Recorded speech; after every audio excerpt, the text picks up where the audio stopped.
Today I am making a mock shepherd's pie. I call it mock simply because I really don't know the definition of a shepherd's pie, except you use leftovers, and typically it's potatoes and meat with vegetable.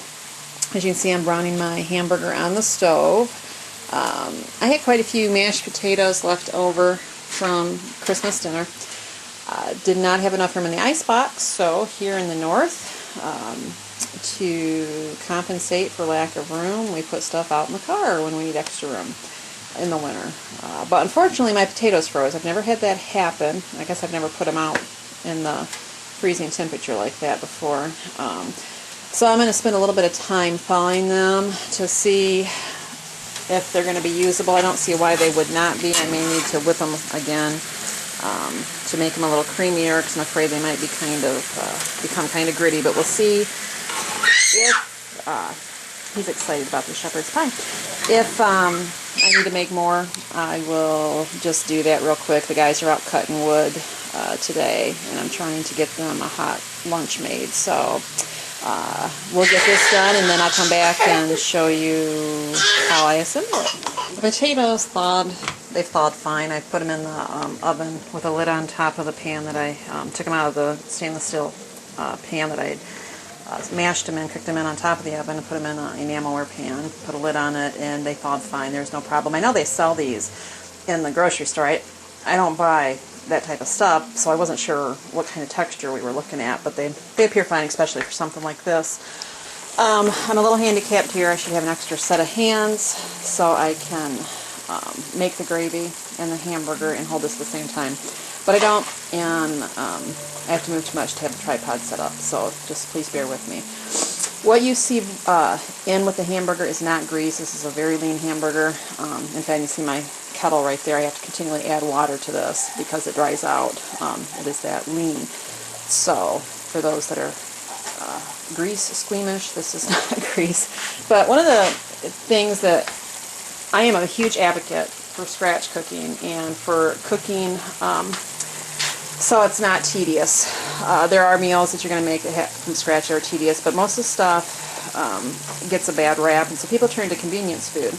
And convenience food is not really convenient, in my opinion, with the cost of it, with not having control of what goes in your food.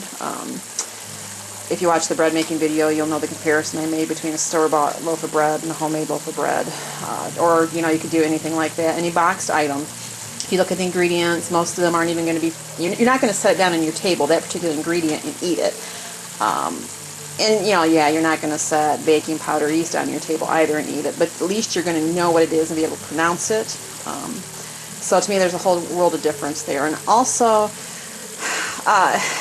because of the cost, because of what's in it, and the health issues that are implicated through convenience food, it is not convenient.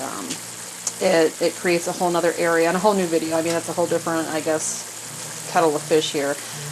But I just wanted to show something simple that it's a great meal to make from leftovers, and it doesn't take much time, especially if you're not making the mashed potatoes from scratch, if you are indeed using the leftovers and stuff. We love this meal so much that we just don't always save it for leftovers. I will mash potatoes just for it at different times. But the ease of it is you got your hamburger brown. Some people you put butter in it if you want.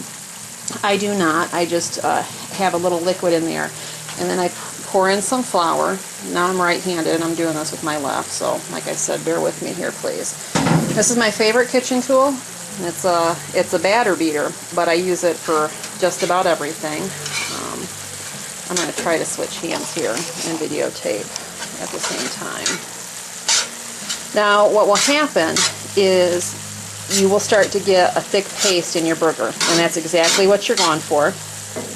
I don't know if you're familiar with making biscuits and gravy, then you'll know the white gravy consistency you're looking for. That's typically made though with the meat not in there. So as this thickens, I just will add some milk, thicken it out.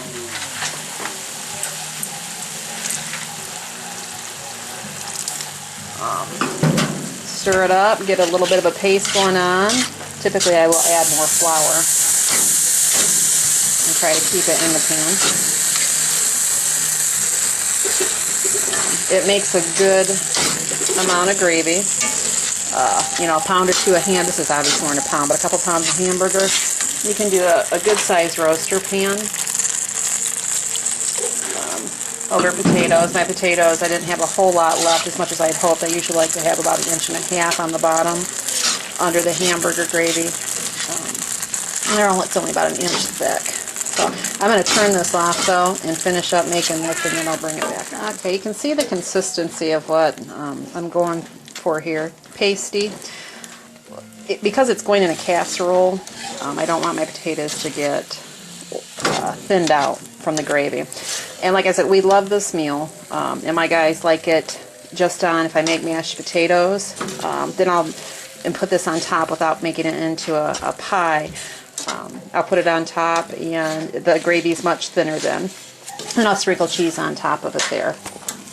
But for the casserole, or the shepherd's pie, I will do the potatoes, and then if I have green beans, which I do not have right now, I would drain the green beans and put them on top of that, and you can use store-bought or home-canned. Home-canned obviously has, in my opinion, a preferred taste. That's how we like it. Then you put the hamburger on top, which is what I will do next. Okay, I've got the hamburger on.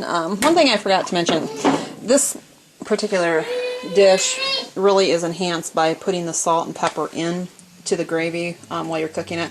I'm a cook. I do not use a lot of salt or pepper while I prepare a meal. There's very few dishes I will do that with. I just have us put it on at the table to our own taste. But this is one, like with most gravies, that are enhanced by those spices in the time of cooking.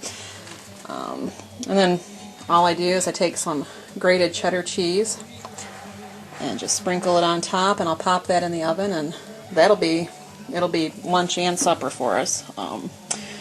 You can use ground or cube beef in this. I have done that. Venison, pretty much any type of meat you want. Our favorite is hamburger. Just do your meat and make your gravy and throw your mashed potatoes in the bottom, and that's the main character of it, and you can dish it up any way you like. And there you have it. Convenient from scratch meal that'll serve for 2 suppers for 6 people today. So if you try it, I hope you enjoy it.